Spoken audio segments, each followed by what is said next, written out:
শেহতীয়াকৈ এটা স্পষ্টীকৰণ আপুনি ফেচবুকত দিছে যে হঠাৎ আপোনাৰ এখন নাটকৰ নাট্যকাৰগৰাকী সলনি কৰিব লগা হ'ল তাৰ আঁৰৰ কাৰণটো মই আপোনাৰ পৰা জানিব বিচাৰোঁ আঁৰৰ কাৰণ বিশেষ আঁৰৰ কাৰণ নাই অলৰেডি আপুনি মোমেণ্টত এই ডিচিশ্যনটো ল'ব লগা হৈছে 26 মোৰ শ্ব' আৰু যিখন নাটক মই ব্ৰহ্মপুত্ৰ বুলি আগবাঢ়ি থৈছিলোঁ অভিজিত ভট্টাচাৰ্যদেৱ আহি এই লাষ্ট এইটো আজি 10 দিন থকাৰ পিছৰ সময়খিনিৰ ভিতৰত মই এই ডিচিশ্যন ল'ব লগা হ'লে ডেফিনেটলি আমি এটা সাংঘাতিক এটা প্ৰব্লেমেটিক এটা চিটুৱেশ্যনত পৰিছোঁ সেইকাৰণে এনেকুৱা এটা ডিচিশ্যন ল'ব লগা হ'ল যিয়ে নহওক বাৰু নাটকখনৰ ক্ষেত্ৰত যিটো ডিচিশ্যন ল'লোঁ যে নাট্যকাৰটো চেঞ্জ কৰা এইখন ৰাজদ্বীপৰ দ্বাৰা ৰচিত হ'ব আৰু মোৰ দ্বাৰা পৰিচালিত হ'ব আৰু নাটকৰখন যি ধৰণে আমি যিটো ছাবজেক্ট লৈ আগবাঢ়িম বুলি ভাবিছোঁ এতিয়া বাঘৰ কথা হওক বা যি ধৰণৰ এটা প্ৰজেকশ্যন আমি মূৰত লৈছিলোঁ যিটো ধৰণে প্লেনিংটো যিটো দ্বাৰা অভিজিতৰ নাটকখনত সেইটো বস্তু লেখ পালোঁ আৰু লেখ পোৱাৰ কাৰণে এখন তেখেতৰ পৰা এখন বেলেগকৈ নাটক পোৱাৰ যিটো আশা কৰিছিলোঁ সেইটো আশাটো এই মুমেণ্টত তেখেতৰ পৰা সেই সময়টো মই সুবিধাজনক অৱস্থাত নাপালোঁ আৰু তেনেকৈ তেখেতৰ এটা আমাক এটা আণ্ডাৰষ্টেণ্ডিঙৰ মাজত অপশ্যন এটা হিচাপে নাটকখনত ৰাজনীতিৰ পৰা লিখা হ'ব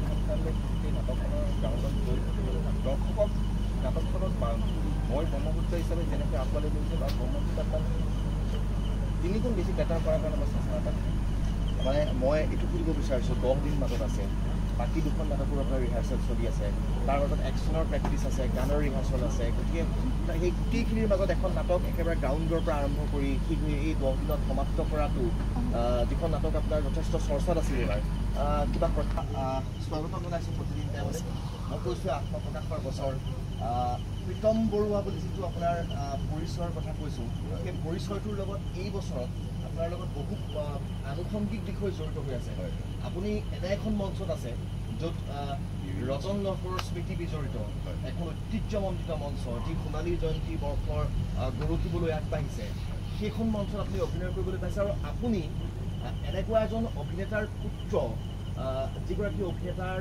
অবিহনে আজিৰ সেই ভ্ৰাম্যমানৰ কথা কল্পনা কৰাটো অকণমান দিগদাৰ গতিকে যথেষ্ট প্ৰত্যাহ্বান আপোনাৰ মাজত আছে আপুনি গোটেইখিনি একেলগে আগবাঢ়িব লাগিব কেনেকুৱা প্ৰস্তুতি কেনেকুৱা হৈছে অভিজ্ঞতা প্ৰথম বছৰ ঠিকে আছে কিন্তু মানে প্ৰথম আহি চব খেলি মেলি হৈ গৈছে কি হ'ব কি নাই পাৰিম নে নোৱাৰিম তাৰপিছত নাই লাহে লাহে আৰু মানুহখিনি সকলোৱে সহায় কৰিছোঁ আৰু তপন দায়েও যথেষ্টখিনি ছাপোৰ্ট কৰিছে ছাৰেও যথেষ্টখিনি ছাপোৰ্ট কৰিছে আৰু মানে নাটককেইখনত গোটেইখন বেলেগ বেলেগ চৰিত্ৰ ভিন্ন মানে ৰুচিৰ নাটক ভাল পাব ৰাইজে গোটেইখন নাটকে ভাল পাব আৰু মই যিটো আপোনাক প্ৰশ্ন সুধিছিলোঁ আপুনি প্ৰথম বছৰতে আপুনি আহি মৃদুল চুতীয়াৰ এগৰাকী নাট্যকাৰ পৰিচালকৰ তত্বাৱধানত আপুনি ভ্ৰাম্যমানৰ অভিনয় শিকিবলৈ পাইছে অভিনয় আপুনি নাজানে বা আপুনি শিকি আছে বুলি কয় ভ্ৰাম্যমানৰ অভিনয়টো যিটো সুকীয়া এটা লাইভ এক্টিং যিটো হয় তপন লহকৰৰ দৰে এগৰাকী পৰিচালকক আপুনি পাইছে প্ৰযোজকক আপুনি পাইছে কৃষ্ণমণি নাথৰ দৰে সুদক্ষ দীৰ্ঘদিনৰ পৰা ভ্ৰাম্যমানৰ অভিজ্ঞতা থকা এগৰাকী অভিনেতাক পাইছে গিৰ্জা বাইদেউহঁতৰ দৰে অভিনেত্ৰীক পাইছে সুদীৰ্ঘ দিনৰ পৰা তেওঁলোকে কাম কৰি আছে সেই অভিজ্ঞতাটো আপোনাক কেনেকৈ পুষ্ট কৰিছে সেইখিনিয়ে যথেষ্ট সহায় কৰিছে আচলতে প্ৰথমটো আমি আহি অকণমান টেনশ্যনতে পৰি গৈছোঁ যে ইয়াত অকণমান বেলেগ টাইপৰ কৰিব লাগিব কিন্তু নাই গোটেইখিনি ইজি বস্তুটো অকণমান খালি তাতকৈ অলপ বেলেগ আৰু সেইখিনি যথেষ্ট সহায় কৰিছে আৰু মই মানে সঁচাই গৌৰৱ যে প্ৰথম বছৰে আহি মই কহিনুৰ নিচিনা এখন থিয়েটাৰ পাইছোঁ আৰু সেইখিনি সঁচাই ভাগ্যৱান মোৰ দেউতাও কিন্তু প্ৰথম কহিনুৰৰ পৰা এষ্টাব্লিছ হৈছিলে আৰু মোৰ মায়েও কহিনুৰতে কৰিছিলে কিন্তু এবছৰ আৰু সেইটোৱে সৌভাগ্য যে মোৰো সেই কহিনুৰতে ষ্টাৰ্টিং কৰিছে আৰু সুদীৰ্ঘ দিনৰ পৰা দেহাৰ বেয়া বস্তু আপোনাক ৰাইজে দেখিছে ইমান মৰম দিছে আপোনাৰ চৰিত্ৰটো এটা জনপ্ৰিয় চৰিত্ৰ সেই যি আপোনাৰ তেখেতে দুখন নাটকত বিশেষ দুটা চৰিত্ৰই ৰাইজৰ মন জয় কৰিবলৈ সক্ষম হৈছে অৰ্ধনাৰী আৰু ABCD দুটা ব্যতিক্ৰমিক চৰিত্ৰ আৰু সেই দুটা চৰিত্ৰতেই তেওঁ এনেকুৱা এটা অভিনয় কৰি ৰাইজৰ আগত সেই চৰিত্ৰ দুটা উপস্থাপন কৰিছে যে সেই চৰিত্ৰ দুটা বিশেষকৈ অৰ্ধনাৰীৰ চৰিত্ৰটো ৰাইজে সুদীৰ্ঘ দিনলৈ মনত ৰাখিবলৈ বাধ্য হৈছে তেওঁৰ অভিনয়ৰ বাবে আৰু দাদা স্বাগতম জনাইছোঁ মই কৈছোঁ যোৱা 2 বছৰৰ কথা এই বছৰো 3খন নাটক বনৰীয়া ফুল পিঞ্জৰা আৰু ব্ৰহ্মপুত্ৰ কেনেকুৱা বস্তু খুবেই ভাল আমাৰ একমাত্ৰ ব্ৰহ্মপুত্ৰ আৰু যিবিলাকে আমি পিঞ্জৰা কৰি আছোঁ খুব ভাল লাগিছে মৃদুলাৰ নাটক বুলি ক'লে বেলেগকৈ নতুন কোনো ক'ব নালাগে পোৱা গৈছে আৰু অসমত দৰ্শকেও জানে মৃদুলাৰ নাটকৰ কথা চিন্তা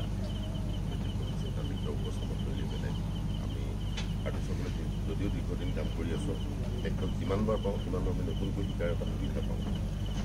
তাৰ বাবে সকলোকে ধন্যবাদ। মিলিলাক দ্বিতীয় বছৰৰ কাৰণে আমি সুবিধা পোৱাৰ বাবে।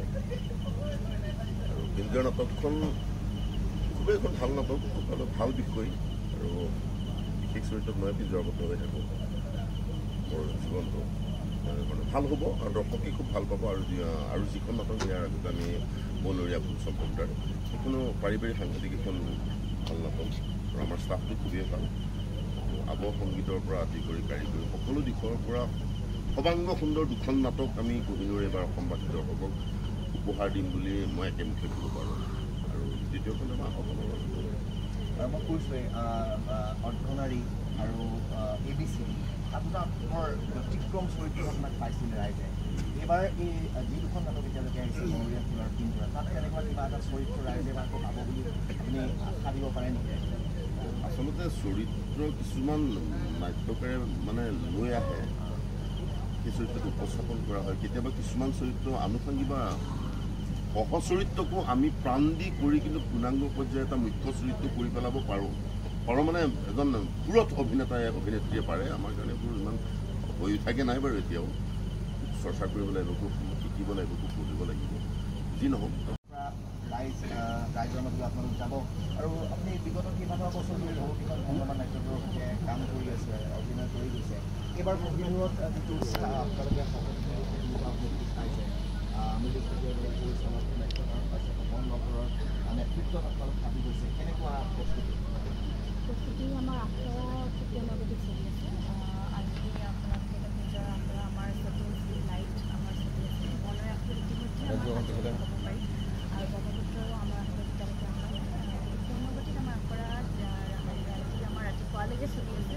সকলোৱে কষ্ট কৰিছে আৰু দিনটো খুবেই ভাল, খুব ছাপৰ্টিভ। আৰু কোহিনুৰ বুলি ক'লে যি মানে সৰুৰ পৰা মানে যেনেকৈ চাই আহিছোঁ, আজি নিজেই কোহিনুৰৰ মঞ্চত মই থিয় হৈ আছোঁ। নাম ভাগ্য আছে তপনৰ নিচিনা বহুজন পৰিচালক পাইছোঁ। আজি মৃদুল ছাৰ মই প্ৰথম পাইছোঁ, কিন্তু তেখেতৰ পৰা বহুতখিনি শিকিব পাৰিছোঁ।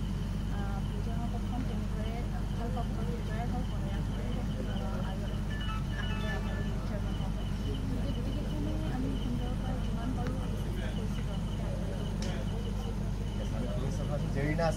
দৰে এখন মঞ্চ পাইছোঁ।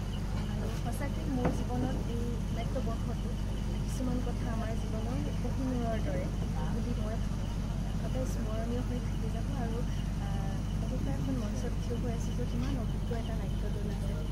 তপনৰ দৰে এজন পৰিচালক, মৃদুল চুতীয়া ছাৰৰ দৰে অভিনেতা, নাট্যকাৰ, পৰিচালকৰ তত্ত্বাৱধানত আমি অভিনয় শিকি আছোঁ।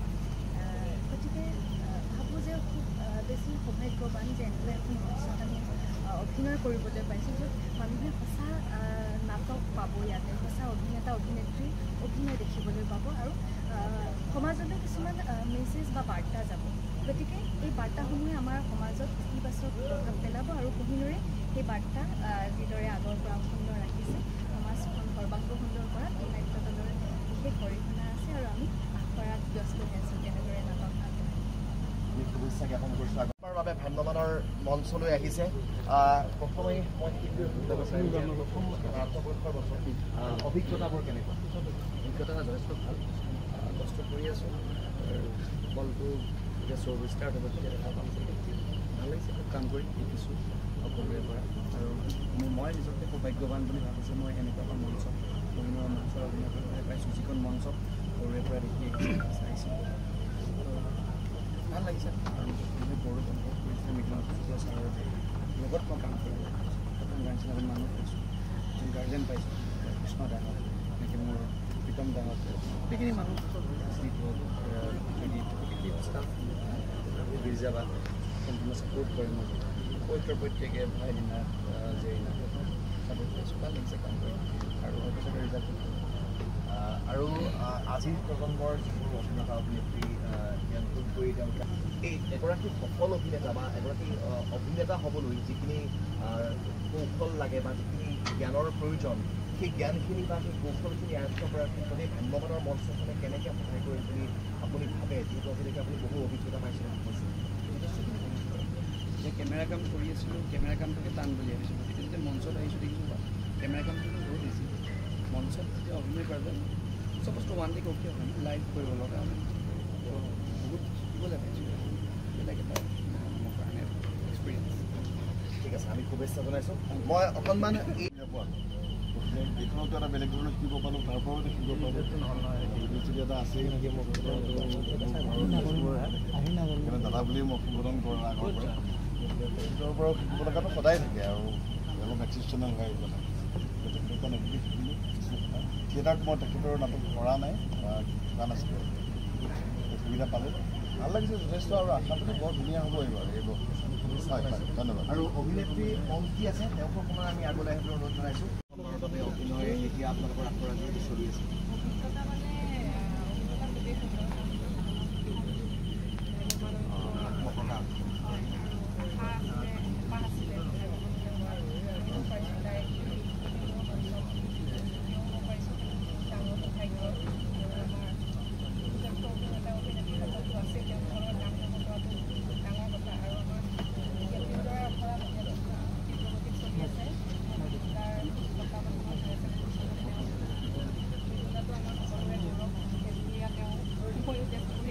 আকৌ আহি ইয়াতে তেওঁক লগ পাইছিলোঁ তেওঁ তলত কাম কৰি আছোঁ আমি ধন্যবাদ জ্ঞাপন কৰিছোঁ